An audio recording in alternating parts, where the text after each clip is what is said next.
اعوذ باللہ من الشیطان الرجیم بسم اللہ الرحمن الرحیم رب اشرح لی صدری ویسر لی امری واحلل عقدۃ من لسانی یفقهوا قولی۔ سورہ آل عمران آیت نمبر 196۔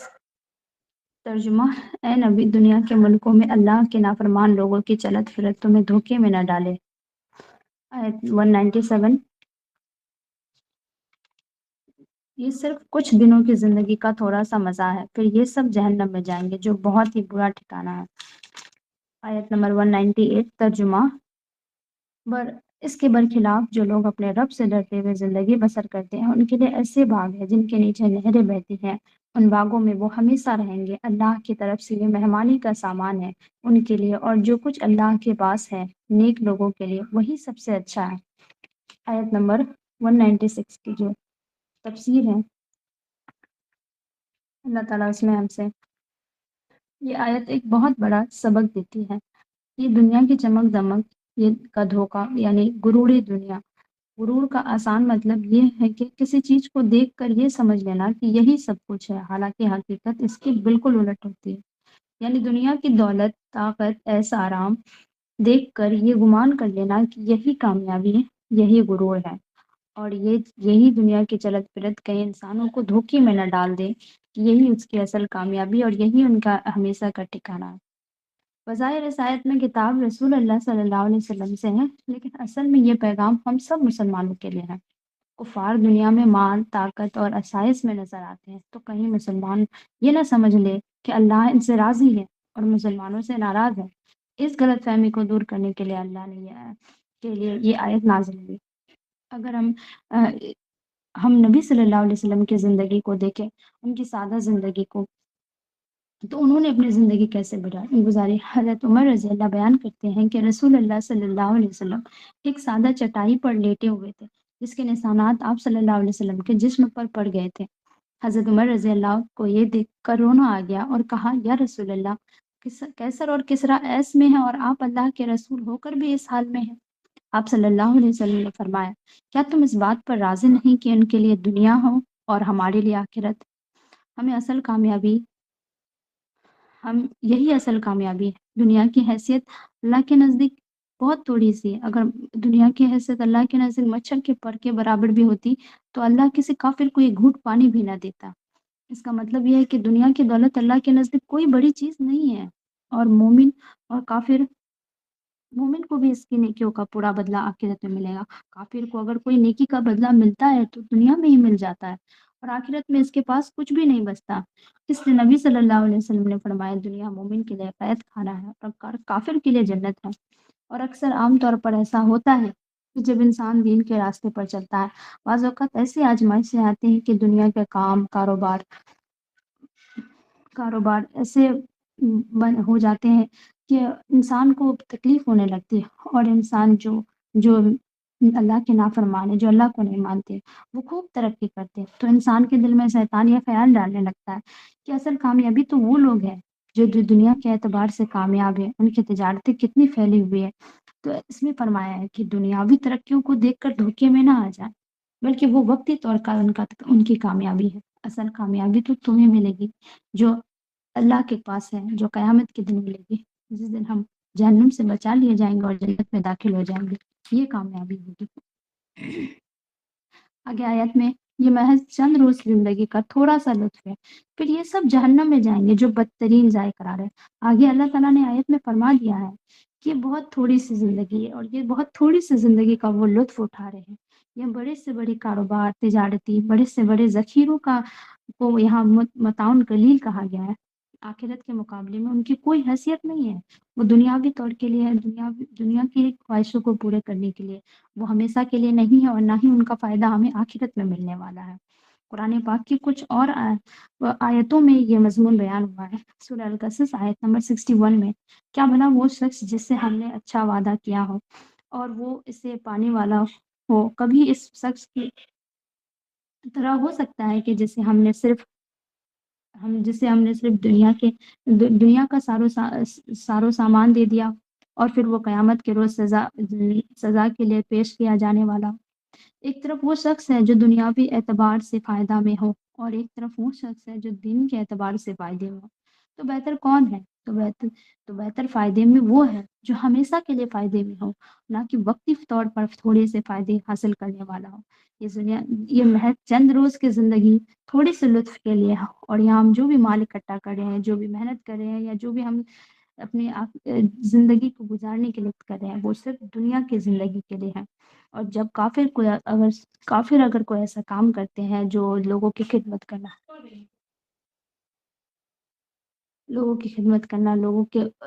لیے لوگوں کی خدمت کرنا، غریبوں کی مدد کرنا، اور وہ ایمان نہیں لائے ہیں لیکن وہ اس کام کو کر رہے ہیں، تو ان کا بدلہ انہیں دنیا میں ہی مل جائے گا۔ ان کے لیے کوئی آخرت میں کوئی ذخیرہ نہیں ہے، اور نہ ہی انہیں کوئی آخرت میں کوئی بدلہ ملنے والا۔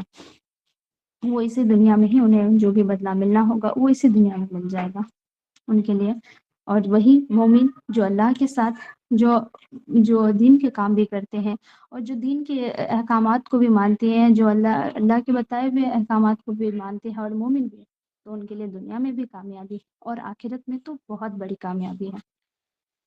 آیت نمبر 198 میں اللہ تعالیٰ نے فرمایا کہ اللہ تعالیٰ فرماتے ہیں کہ جو لوگ اپنے رب سے ڈرتے ہیں، یعنی اللہ کے احکام پر عمل کرتے ہیں اور گناہوں سے بچتے رہتے ہیں، ان کے لیے جنت ہے، اور یہی جنت کے اصل حقدار ہیں۔ یا پچھلی آیت میں اللہ تعالیٰ نے کافروں کی ظاہری خوشحالی کو دھوکے نہ کھانے کا حکم دیا تھا۔ اب اس آیت میں ایمان والوں کے لیے خوشخبری دی گئی ہے کہ اصل کامیابی دنیا کی نہیں بلکہ آخرت کی ہے۔ اور متقی کون ہوتے ہیں؟ متقی وہ لوگ ہوتے ہیں جو اللہ سے ڈرتے ہیں، اس کے حکم مانتے ہیں، جن کاموں سے اللہ نے منع کیا ہے ان سے بچتے ہیں۔ ایسے ہی لوگوں کے لیے جنت کی بشارت ہے۔ جنت اللہ کی مہمانی ہے۔ اللہ تعالیٰ نے جنت کو اپنی مہمانی کہا ہے۔ اس کا مطلب یہ ہے کہ جنت میں عزت بھی ہوگی، نعمتیں بھی ہوگی، اور خوشی بھی ہوگی، بے حد ہوگی۔ اور احادیث میں آیا ہے کہ جنت کی نعمتیں کیسی ہوں گی؟ رسول اللہ صلی اللہ علیہ وسلم نے فرمایا، اللہ تعالیٰ نے اپنے نیک بندوں کے لیے ایسی نعمتیں تیار کی ہیں کہ جو کسی نہ آنکھ نے دیکھی ہوگی، نہ کسی کان نے سنی ہوگی، اور اور نہ کسی انسان کے دل میں ان کا خیال بھی آیا ہوگا۔ یعنی ہم جنت کا صرف اندازہ لگا سکتے ہیں، اس کی اصل حقیقت اللہ ہی جانتا ہے۔ اللہ بہتر جانتا ہے کہ وہ جنت کتنی عالیشان ہوگی، ہم تصور بھی نہیں کر سکتے ہیں۔ جنت دنیا سے بہت بہتر ہوگی۔ نبی صلی اللہ علیہ وسلم نے فرمایا کہ جنت میں پورے جتنی جگہ پوری دنیا اور اس کے ساری چیزوں سے بہتر ہے۔ اس سے معلوم ہوتا ہے کہ دنیا کی ساری دولت اور آرام جنت کے مقابلے میں کچھ بھی نہیں ہے۔ سب سے بڑی نعمت تو وہ ہے جب جنت بہت بڑی نعمت ہے، لیکن سب سے بڑی نعمت یہ ہے کہ اللہ راضی ہو جائے، اللہ کا قرب ملے، اور اللہ کا دیدار نصیب ہو۔ یہ نعمت جنت سے بھی بڑھ کر ہے۔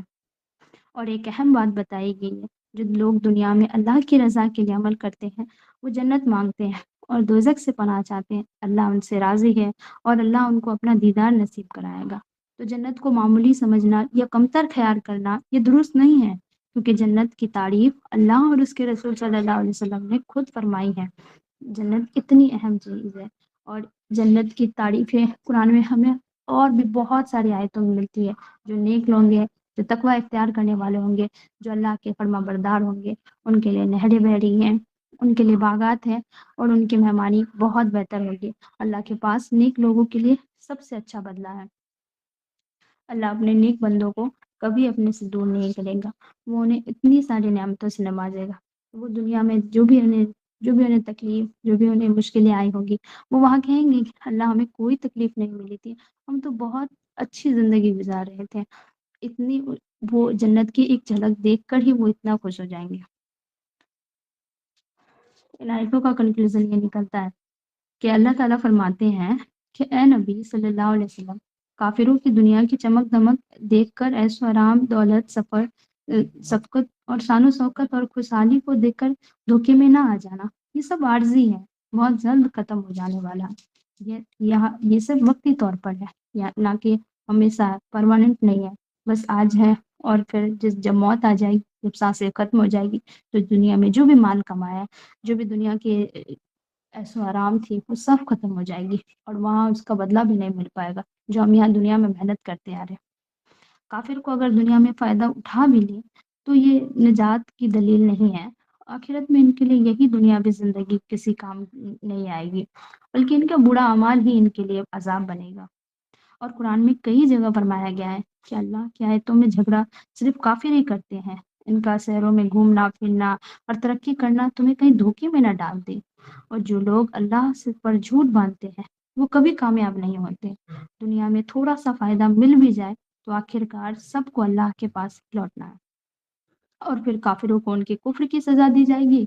اور اللہ فرماتے ہیں کہ ہم کافروں کو تھوڑی سی مہلت دے دیتے ہیں، مگر یہ مہلت دراصل ان کے گناہوں میں اضافہ کر رہی ہوتی ہے، اور ان کے بعد پھر انہیں آخرت کے دن پکڑ لیا جائے گا، اور اس دن ان کا حساب لیا جائے گا، اور وہ اس دن وہ اپنا حساب نہیں دے پائیں گے۔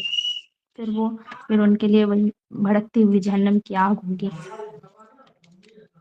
ان آیتوں سے ہمیں یہ سبق ملتی ہے کہ دنیا کی چمک دھمک سے دھوکہ نہ کھائیں، دولت کو کامیابی کا معیار نہ بنائیں، اور صبر، ایمان اور آخرت پر نظر رکھیں۔ یاد رکھیں، اصل زندگی آخرت کی ہے۔ اللہ تعالیٰ ہمیں دنیا کے غرور سے بچائے، اللہ تعالیٰ ہمیں آخرت کی کامیابی نصیب فرمائے، جہاں ہمیشہ کی زندگی ہے اور جہاں ہم ہمیشہ ہمیشہ کامیاب ہونے والے۔ یہ دنیا کی زندگی وقتی طور پر ہے، اور دنیا کی کامیابی وقتی طور پر ہے۔ ہم یہاں آج کامیاب بھی ہو جائیں تو آخرت کے دن اللہ کے گھر میں ہمارے اعمال جو پیش ہو جائیں گے، اور اس وقت جب ہم کامیاب ہوں گے وہ ہماری زندگی کی اصل کامیابی ہوگی، اور پھر وہاں ہمیں جنت کی دیدار کرایا جائے گا، اور سب سے بہترین دیدار اللہ کا دیدار ہوگا، جب جنتیوں کو جنت کی ساری نعمتیں مل جائیں گی، اور تب اللہ تعالیٰ ان سے پوچھیں گے کہ تمہیں کوئی چیز ہے جو باقی رہ گئی؟ تو جنتی کہیں گے اللہ ہمیں تو سب کچھ مل گیا، اب کیا باقی رہ گئی ہے، اور کیا چیز چاہیے؟ اللہ تو ہمیں ہر نعمتوں سے دنیا میں عطا کر دی۔ تب اللہ کہیں گے، تب اللہ اپنا دیدار کرائیں گے کہ اللہ تعالیٰ نے اپنا دیدار کرائیں گے، اور جنتی کہیں گے یہ اصل تمہاری کامیابی ہے، اور یہ اصل جو جنت کا سامان ہے، جنت کی مہمانی ہے، وہ ہمیں ملنے والی ہے۔ اللہ تعالیٰ ہمیں مومن بندوں میں شامل کرے، اللہ کا تقوی اختیار کرنے والے بنائے، اللہ کا ڈر ہو ہمارے اندر، اور جنت کے باغات اور نہریں ہمیں نصیب ہو۔ جزاک اللہ خیر۔